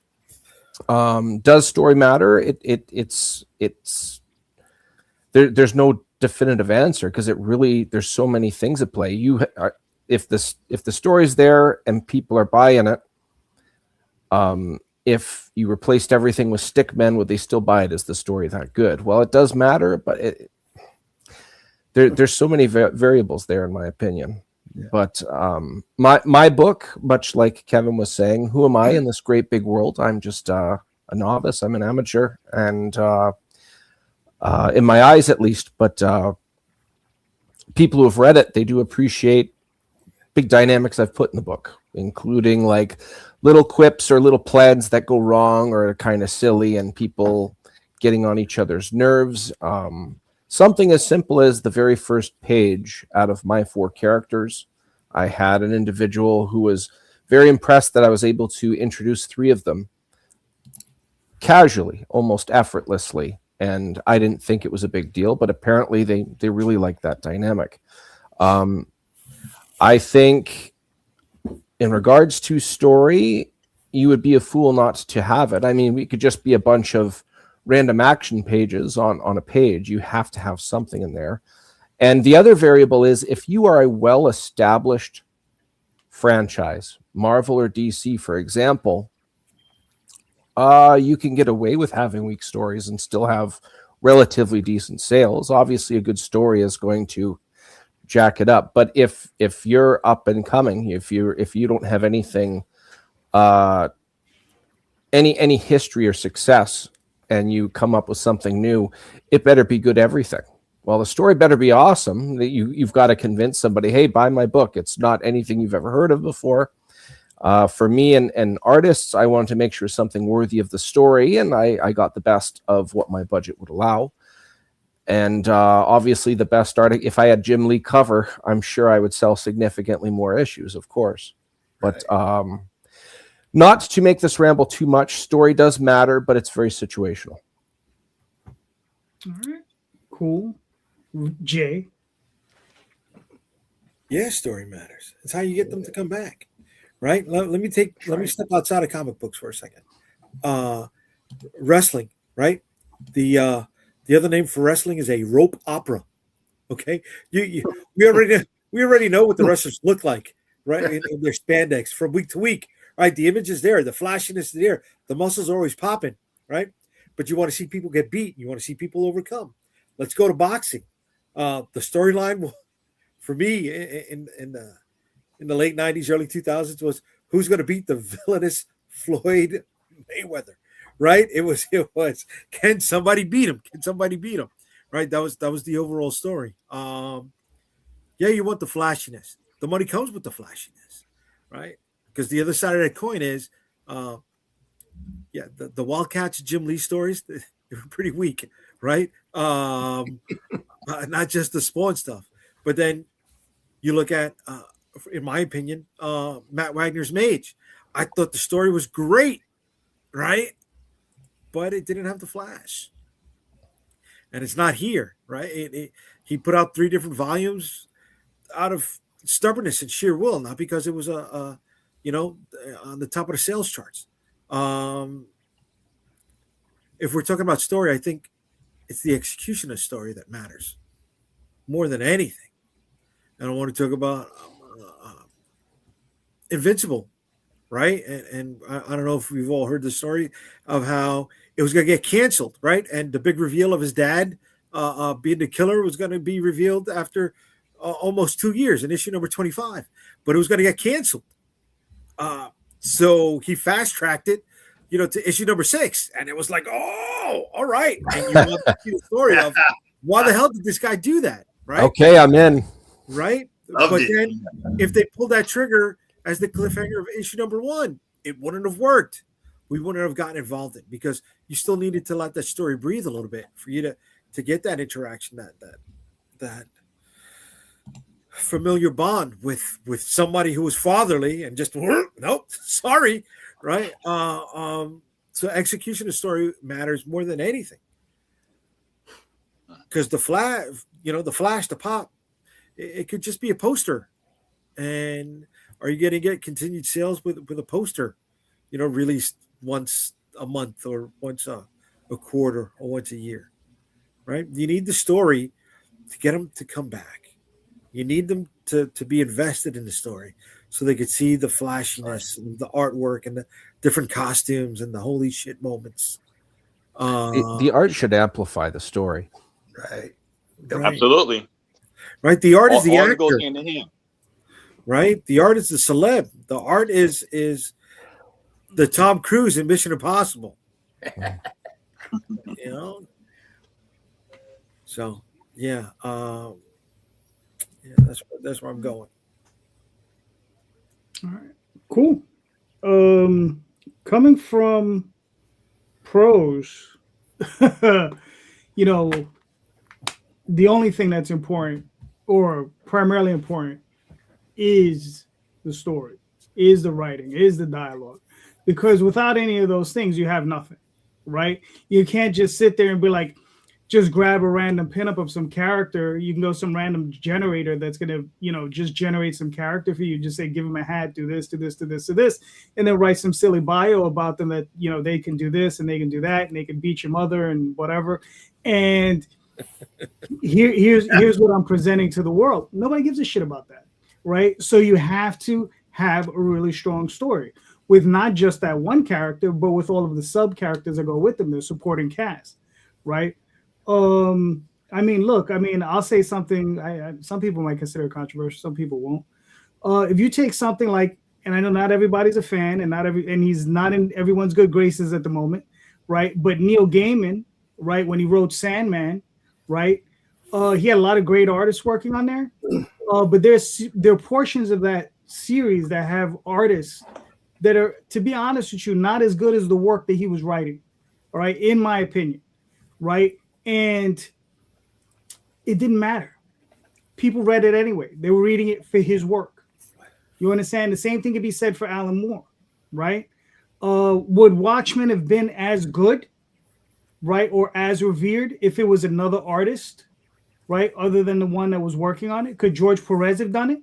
Could Jose Luis Garcia Lopez have done it? I think so. And would it have been just as strong and just as possible, just as powerful? I think so. You understand? And that's not a dig at the artist. The artist was incredible. I mean, it was perfection. It was a great job. You understand? On both ends. But in the end, it required Alan Moore and his words. You understand? His story. Because it would have required a great artist to replace another great artist. But, we got what we got, and like I said, it's still great. But in my opinion, story is the entire thing, right? Because I just recently got Parker. I'm blanking on the artist's name, but the artwork is very simple. Okay, it's a very simple story. It's a very simple art style, but the story is very intense, right? So you got a very simple art style with this very intense story. What's carrying that? Right? I mean, it's not Todd McFarlane level artwork. It's not Joe Quesada level artwork. It's not George Perez level type of artwork. It's Darwin Cook, I believe is the artist. And I mean, if you look at the very simple art style, blank on his name again, Toth, Alex Toth. If you look at his artwork, right? Very simple stuff. on occasion when he wanted it to be, because he drew in different styles, right? He could draw a very complicated style. He could draw a very simple style. But some of his most powerful stories were done in a very simple style, right? And he let that story carry on with the way it is. Just depends, man. I mean, but personally speaking, I think the story, if you don't have a story, you don't have anything. And for those fans who tell you, oh, you know, I mean, they just want something different from you, you know, Tom, I feel. You understand? Like, they buy your book, they see the covers, and they have a different expectation, right? Like with Oswald, I don't get that, right? Because they see that, they know what it is, you know, and then once they read it, that's when I get the other side. They're like, oh, I didn't think it was going to be this, right? I thought it was going to be a little bit more, I thought it was going to be a simpler story. I thought it was going to be, you know, something not quite like that. And, you know, it surprises them because they see the artwork, right? But with something like, let's say when I do Dreamweavers and I have the nude covers and I have all this stuff, and they're like, oh, you know, I'm just expecting a booby book. And they're like, again, I got something different. I got a story in there. There was characters. There was fun. There was all this stuff and blah, blah, blah. It says, but, you know, but I just came in here for the tits.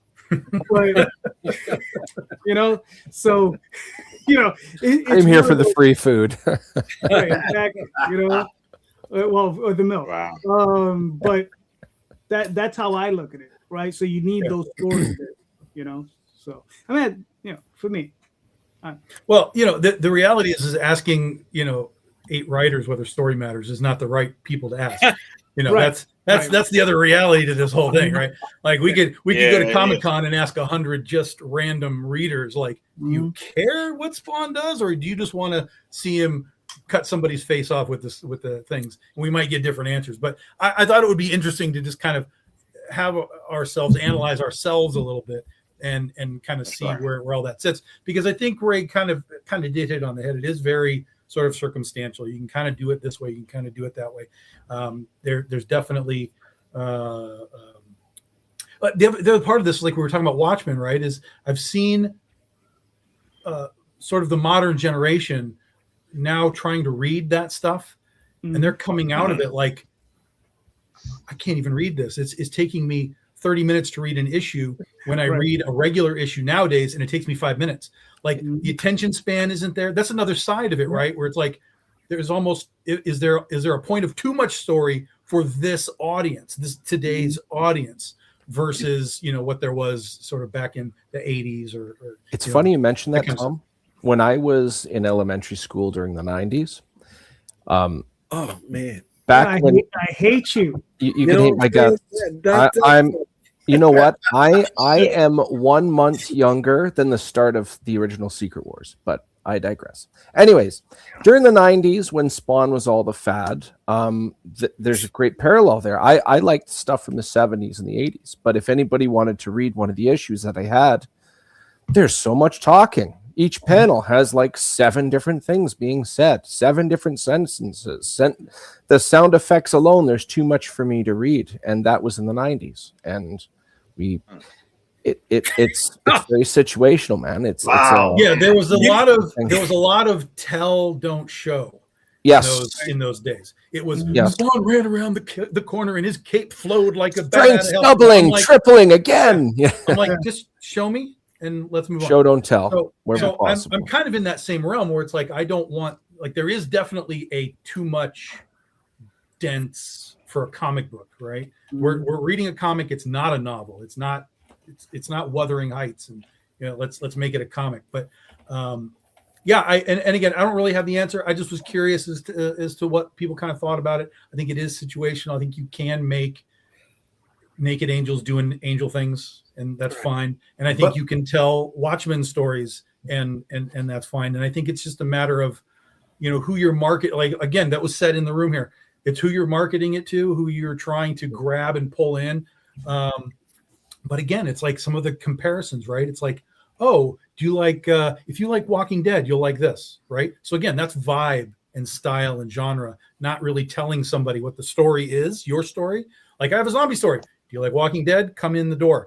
And you hope that the vibe just takes them and they enjoy whatever it is that they're getting. And I kind of feel like that is a lot of where we are now. Everything is, well, do you like that? Then you'll like this. And that's okay. That's a marketing tactic. It works. But again, it goes back to, does that story matter, or does it only matter that it's like something that somebody else already likes?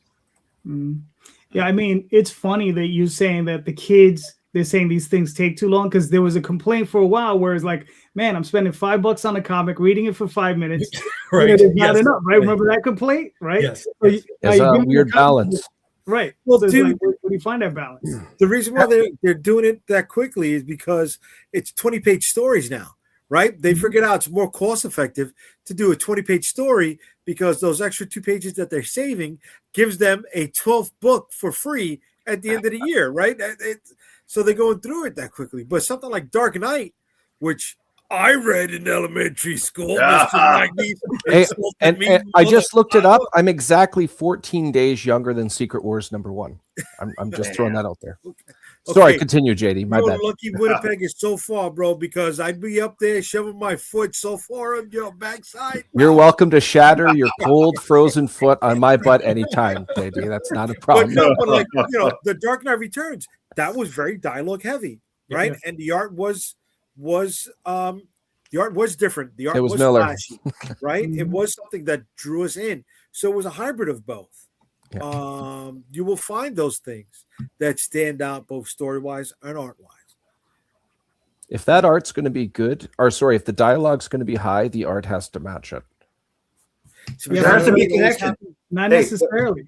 There has to be a connection. I should have clarified, my bad, for the Yeah. younger groups. Like, this is great, but it takes so long. Well, if it's really, really good, they'll at least give it a pass. I should have clarified that, my bad. Hey, so but JD, you're spot on. Tom was spot on. Kevin, the connection has to be there on the story. Great story, great art, action packed. Believe it or not, I have several people that are related to the Tradian because of his deputy, his alter ego, and all the things he went through. And I had several people tell me, "Hey, man, wow, we can relate to what he's going through." That connection is important to that human connection, like what Kevin said. I think that's extremely important. And if you can hook those guys and then the action guys and the guys who like cosmic superheroes, that little mixture, man, it usually works for a planet for success, but that story has to be there 100%. That's right. Anybody ever read Class War by Rob Williams? Yes. Yeah. That to me is one of the It's most a good book. it's political. It's that straight out amazing story. I highly suggest it to anybody that can and I connected to that story really quick, man. And Trevor Herzine, his art was awesome. Yep. Trevor That story really blew me away. I highly recommend it as far as touching you. But that's important. Key factor is that if you can connect with those people, your readers, your fans, that's number one. That's key. The story has to be real. Mm-hmm. Yep. All right. Cool. Good question, Tom. Good question. Yeah. Listen, so I'm gonna go in the opposite direction. Here's one about business. Does art matter? No. Art doesn't matter. No. Yeah, it does. Ask all the writers if art matters. No, no, only the words matter. That's it. And we're only just saying that so that we can hopefully bring down the page rates and everybody. All right. So when is the best time to use POD versus offset? Right? So, and this is for those people who maybe aren't that well versed in this world. Right. So when is the best time to use POD? Tell them what POD is. Yeah, They don't know. On demand, print on demand, right? Offset printing is offset printing, 4-color printing, right? So you send it off to big print. Kevin, you're up. What are your thoughts?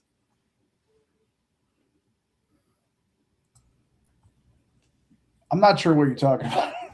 Print on demand. Right. Print What do you mean? on demand. All right. Well, let me ask you a quick question. Who are you using as a printer these days? So I use Mixam, and so print on demand. That's Is that what about POD just is. versus like a big batch or what?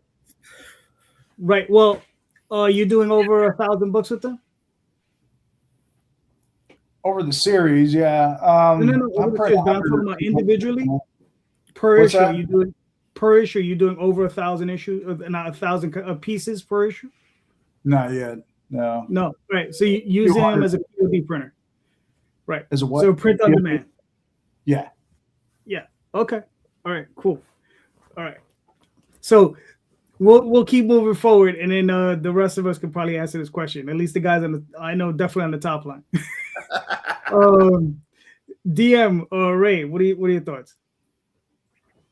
Right now, I'm print on demand plus a little bit, and in my experience in industry and manufacturing, ideally you want the short version. Toyota refers to it as JIT, or just in time, where you're continuously having enough to feed the next batch kind of thing.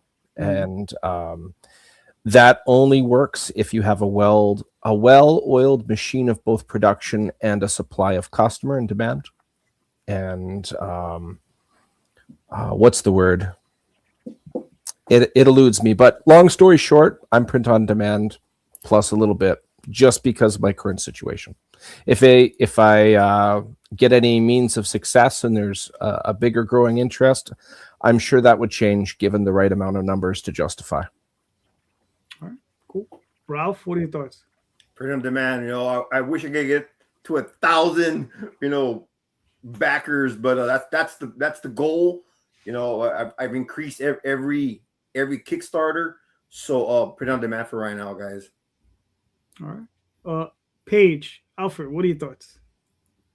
I only use POD after my initial sales. So, you know, the first run is regular, and then I go into a POD like off websites or whatever as they order, as per order. So I do both. Okay. Nice. Cool. Hey, JD, I just wanted to add something. I'm actually PWD, which is print without demand. I'm printing. I have I'm anticipating I get demand one day, hopefully, right? And so not POD, it's print without demand, man. Gotcha. All right, that's fair. Good answer. I like that one. What are your thoughts, Tom? Well, we've always printed at least 3,000 to 10,000 units from when we started, so we've always been offset. And then as we started doing like holofoils and things like that, those started to go through a different printer. Those went through the print on demands where we could say like, look, we need 12 of these, we need 18 of those, or whatever it is. And then those guys do a great job on the high specialty stuff. They can serial number, you know, numbering and do all that kind of stuff that would be too much for the big guys to deal with that. You know, plus we do, you know, 5 or 6 variant covers too. So it's all kind of, it all kind of varies. Like if you get 5 or 6 variant covers to just a POD place, you're not paying for any sort of plate changes. It's Right. it's just fed in, it's digital. You just go and you get your price, but it's a little bit higher just because you're only printing 100, 200, 300 units, where you come in and you're like, hey, we got 3,000 books that we have to print. We've got 5 covers. We're paying for plate changes, which bumps it up a little bit, but it's still not the same higher rate that POD often is.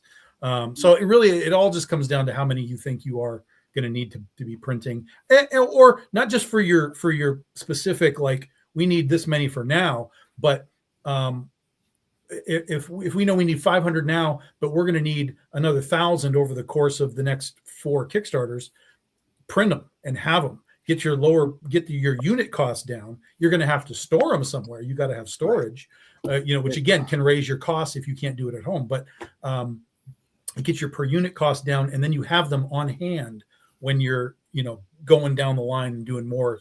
You know, here's issue 2, issue 3, issue 4, issue 5, because no one's going to buy issue 5 if they can't get 1 through 4. So you know, it's you got to kind of have to have that as part of your thought process too. With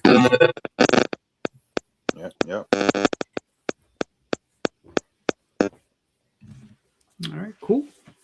Mr. Rosario, what are your thoughts? Yeah, Tom gave the perfect answer. While he said it, that's what I have been formulating. I'm gonna co-sign of what he said. I want to add that it all depends on where you're at, right? And how many movies you think you can move, not just on Kickstarters, but conventions, right? Mm-hmm. Yeah. And it's also the different creative ways you can utilize some of those excess copies. So I use them in our mystery boxes and our collector's boxes also at conventions, right? They're the add-ons. I use them at panels when I do a convention. I'm at a panel, right? We'll lay them down on the seats before we go to speak to somebody. We use sometimes some of those free units. I mean, some of those those offset printed books as freebies for people to sign up to the newsletter at conventions. You know, when you look at the cost of acquisition for a lead, big business is paying anywhere between $20 to $100 for somebody's email. And here we are, right? And I could do that for about $1 for the book. Yeah, I'll give you $1 for your email so I could sell to you later. Here's the free book. But bow, you could do that when it's offset printing. When you're doing print on demand, you really can't, because sometimes you're paying $2 and change, right? Or maybe more now for that. So it's not just what you can move into Kickstarters, which is key, because that's how most of us are doing our business, right? And yes, we operate on a totally different way than the direct market does. If you got issue 1, good. If you got issue number 1 and number 2, 2 will sell issue 1 and 2. If you got issue 3, 3 will sell issue 1, 2, and 3. You got issue 4, it'll sell 1, 2, and 3, and 4, right? So you're only helping yourself. Is it a bigger bite in the beginning? 100%. 100%. It's not easy for everybody. You got to build yourself up to that point. And it's also the space, right? Calderon, you were at my place, right? You saw the space that I got. Mm-hmm. You saw the stacks of print on demand boxes tucked away in this corner, tucked away in that corner, tucked away in this corner. Yes, there were jokes that's my furniture. Yeah. Because sometimes you may need to, but it's how you move it. How I mean, it also comes with your mindset, right? Is this still a hobby for you, or you want to make some money? So that's another way to decide whether you're going to go with print without demand, Kevin, or have it ready for that point, right? And I like to have it ready for that point. Or I did, excuse me, and that helped me out at this point, because you know what's another hassle? Having to order another stack of books every time you're going to do a convention. No, boom, you just pull from your pile, man. What do you recommend, JD? I usually do 100 over. So if I sold 200 at a Kickstarter, I'll do 100 over. You know, I use Images by Mahar there in New York, so he's really cool about yeah, we use him too. I use him for my POD stuff, right? Because I do multiple covers also. So the A cover, we have the big print one, right? Or the premium covers, like Tom was talking about, right? The holochrome or the full cover, stuff like that. I use Aaron's a good dude when you can get him. You know, but it's, you know, you also got to, once you're doing offset printing, you know, your budget, that's a totally different mindset when you put your numbers together, right? Mm-hmm. So it's not 100 over, it's how much per unit, right? And it's like, okay, can I get my per unit count, even with shipping, to under $1 per unit? And that's what you want, right? Because when you're selling it for $5 shit, that's a 400% markup. Right. Businesses kill for a 40% markup, and here we can go with a 400% markup for, you know, a $5 book. Fucking take that, bro. Bang that out, right? And then, like I said, I do these mystery boxes and these collector's boxes when I'm doing conventions. We sell them for $25 a pop, and we put less than $10 worth of product in there. Less than $10 worth of product. That's something 11, 12 books, man. You know what I mean?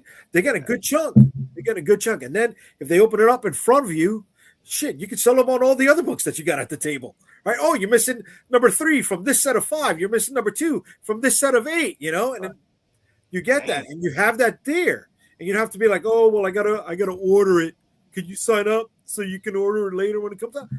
Forget that. You get that shit ready. It's on hand, baby. That's a great accent. I like that one. Yeah, I'm from New York, bro. That is not a New York accent. Why is it when you want to quote somebody you don't like, suddenly you use a stupid voice like this? I don't get it, you know? I don't know. Yeah, Wow. Wow. Wow. I don't even. I didn't even have to say anything. All right. To answer my own question, to go along with Jay, a lot of Jay was saying is correct. I'm not going to dispute that. I have a different way of doing business, right? It just depends what you're looking forward to, right? I prefer trades to single issues. So when I order POD, I order very tight to the vest. If I'm printing 50 books, I'll be lucky if I get 3 or 4 extras. All right, maybe 4, maybe 10 for damages. I'm ordering very close to the vest. The reason being is any extra revenue I'm getting, I'm keeping it, I'm holding it on. That's what I'm paying out to my artists. Okay. I'm not interested in my convention sales because I don't do any conventions. So it doesn't mean anything to me. If I'm doing another campaign and I'm going to be selling those same books on a campaign, I'm placing the order with my printer anyway. So it doesn't matter. I'll just order more. All right. It's POD. There is no price change on those books due to the amount of price, the amount of books I'm ordering. Right. So I keep my costs as low as possible so I can put out more. Also, the other reason is that when I run through that series, right, with the Oswald Chronicles is a series of short stories. So when I'm done with that short stories, my key goal is to get it to a trade paperback. Okay. And that trade paperback, those are the ones, and I haven't done it yet, those are the ones that I should really be ordering offset, right? Because those are the ones that I'm going to be selling forever. The individual issues, I want to sell out of those. I want to get rid of them. I want to be done with them, okay? I want to be able to tell my fans, look, if you got them, that's all limited edition stuff. Whatever you saw I printed on for the campaigns, that's all it is. And if you're going to resell them, you could probably mark them up because there's not going to be any more. There's not 3,000 of them. You'll be lucky if there's 400 or 500, right? But the trade paperbacks, that is what I'm looking for because that's what's going to sustain me indefinitely, okay? Because you can sell tens of thousands of those. Tall Tales, Daphne and I have literally sold thousands of copies of those books, okay? And I'm talking about trades. Right, we've literally sold thousands of those things. The reason is because we just keep reprinting them. We will print them at 100 at a time, sell out, boom, we'll print another 100, boom, and we'll just keep selling, right? So that, like I said, it just depends on what your goal is, right? If you're going to do a lot of shows, then yeah, you probably want to print a couple thousand books. If you know you're going to do two conventions a month for the next 2 years, you're going to want to print a lot of books because you're going to be looking at output like that. But if you're doing like myself, or I'm just doing Kickstarters, I'm not interested in going to conventions at the moment. Then your business model is a little differently. Like I said, a little different. You might want to just pull back a little bit, conserve your cash because cash is king. Because when you don't have it, you know it, right? Yeah. And then sometimes when you got it, you're like, oh, I got too much, and you start spending on stupid shit. But whatever, we'll do that. That never happens. Oh my God. You start buying Galactus toys, and it's ridiculous. Exactly. Yeah. Galactus toys aren't done with dollars; they're done with Galactus points. We've gone over. Yeah. This. Oh, that's right. That's right. Yeah. Now, what I'll do is I'll just start buying like covers for a book that won't come out for another 2 years. Right. I'll just I bet you if I tell anybody, you could get a 200-page hardcover full color for $5 a pop, you jump on it, right? Because you could sell it for 40, maybe $50. You'd be like, hell yeah! But you got to buy 500 units, right? Yeah. That's 2,500 plus shipping. That's gonna bite you. That's gonna bite you, right? Yeah. But you go for it. You'd go for it because a couple of shows or a couple extra Kickstarters, or excuse me, forget about a couple extra Kickstarters. You got 5 different crowdfunding platforms: Kickstarter, BackerKit, Indiegogo, FundMy, Crowdfunder. Whatever the user base is on each platform, right? You got that one book, you cycle it. You get 20 from this platform, you get 30 from that extra platform, you get 10 from that extra platform. Those are sales you weren't getting before. Right? That's where you can, and Zoop too. There you go, BMD nerd. Yeah, bro. And Zoop too, if you could get on there, right? You take yourself around the block because there's people who don't want to use other platforms. You know, they're tribal. They'll stay on a certain platform. You know, then you got your own regular website. So you gotta. It changes the mindset, right? Is it a creator thing? Is it a hobby, or is it business? And then you know how much and where you're going to order from. And the other question is are you pretending to be a business? Right. You can pretend to be a business, but you still got to operate like a business, bro.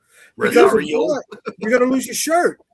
You know what I'm saying? And if you can't keep your lights on because you want to make another comic book, well then shit is fucked up. To put it technically. Yeah. You know, so you gotta think like that, bro. You gotta think like, even if it's comic business 101, you gotta utilize it. You gotta implement. How about business 102? What's up? How about business 102? That's even fucking better. I have that issue. I'm not gonna knock it. I'm not gonna knock it, but you can't go into this, you know, with a hope and a prayer. Like, oh, will you please read my book? It's not gonna happen. You know, plenty of people go into it with that mentality. Exactly. You gotta hustle, last, brother. Hustle. Right? And I'm not. You either got to hustle or you got to hire J. Scott Campbell. You got to do one. Damn, I want that guy.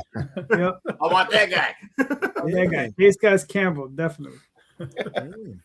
All right, gentlemen, this was a lot of fun. Thank you so much. We made it to hour 2, so this is awesome. And let's start with Mr. Ray. Where can they find you and your work? You can find me on 2 different places of Facebook. DM Ray. DM is short for Dungeon Master. I love me some Dungeons and Dragons. You can also find the Madcaps Facebook page. You can also find me on Instagram at Raymond the DM. DM Ray was taken. One last thing that I did not say when I was promoting my pre-launch for Kickstarter. I currently have an artist contest for line art. The winner will have their art in this upcoming book, colored by Dan Kemp. I did this last year. The winner, I actually hired to do one of the covers coming up, which I have yet to reveal. So if you want more details, you can find that on my DM Ray Facebook profile. It's pinned to the top. All the information is there. Go and check it out. All right, cool. Now, before we continue, Ray, if Jay does manage to make himself up to the Great White North with his boot, just Dungeon Master for him. He did want to play. He did mention he wanted to play D&D the last time when I was over at his joint. You want to play D&D? Yeah, I want to play D&D, kid. Let's do it online. We'll talk later. Anybody else that wants to play, I'll set up a game of one shot. We'll make some characters. I know Tom absolutely loves doing this kind of thing. He always cannot possibly get enough. But no, seriously, JD, I'm all in. Let's do it. I'm all in. Message me later. We'll make some characters and do some cool stuff. All right. Ralph, where can we find you and your work, sir? Yes, sir. Starcross Comics, Facebook under Ralph Madrigal, A Trade in Justice, X, Twitter, Instagram, TikTok, all over the socials, guys. All over the socials, man. You doing the dances? Yeah, no. Mannequin dance, man. La cucaracha, baby. That really sell a comic book. Some of those dances. There you go. All right, Alfred, where can they find you and your work, sir? Yeah, so Page One Comics, associated with Comicsburg. You can follow the Comicsburg website. Again, I'm part of Field Both Distribution now, so you can follow some of the new releases that's coming out throughout the year underneath that Page One Comics, and Project Chess on Facebook. So yeah, I'll be at a couple of places, and I'll soon be announcing my convention run this year. So, all right, cool. Kevin, where can they find you and your work, sir? All over the damn place. I'm in Ohio, man. I'll be in some multiple Comic Cons this year. March, we got the Space Annual Small Press Alternative Comic Expo, where I submitted my books last year. First time there last year. A couple of my books were nominated for an award. So they're still choosing. I'm not a winner yet, but I'm a nominee to be chosen along with many others. So that's on the Kickstarter page. So issue 4 is on the Kickstarter. So I normally run around with 6 Nicks comics. Hoping to get in with 5 Star Comics in Dayton. So I run around Dayton, Columbus, Cleveland, and Akron. I live in Columbus right now from Cleveland.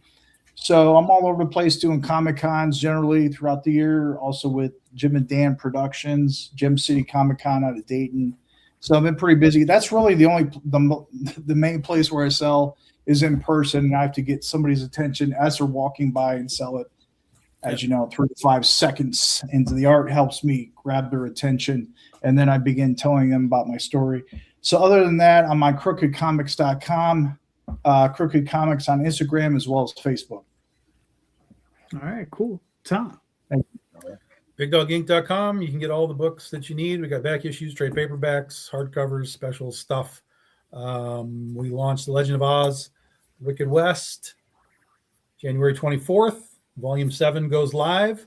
And then the week after that, I will be in Monroe, Michigan, which is right below Detroit, for the Michigan Oddities and Horror Fest. That'll be our first con of the year.